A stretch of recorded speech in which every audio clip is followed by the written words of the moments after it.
থেকে নয়, বরং পেটের নাড়িভুড়ির ভেতর থেকে বের করে নিয়ে আসেন। এই চাইনিজ সিঙ্গারের আওয়াজ এতটাই ডিপ যে এর গান শুনলে আপনার মনে হবে তিনি গান গেয়েছেন না, বরং বমি করার চেষ্টা করছেন।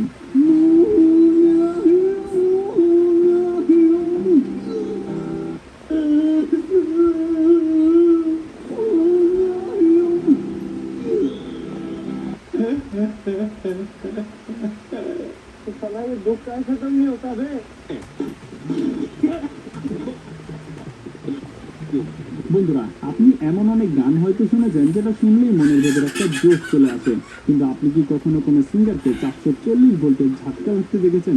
এখন যে সিঙ্গারকে আপনারা দেখতে পাচ্ছেন, সে বিদ্যুতের তার ধরে গান গাওয়ার চেষ্টা করছে। এনার স্টাইল দেখলে মনে হয় বেচারা নিউমোনিয়ায় আক্রান্ত হয়েছে, কেননা এই সিঙ্গার গান গাওয়ার চেয়ে কাঁপাকে বেশি করছিল। দেখে মনে হচ্ছে এনার সিঙ্গিং নয়, কম্বলের প্রয়োজন।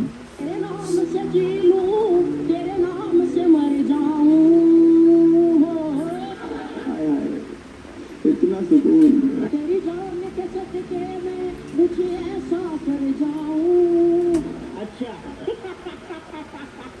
বন্ধুরা, আপনারা আজ পর্যন্ত অনেক মহিলা সিঙ্গারের গান শুনেছেন।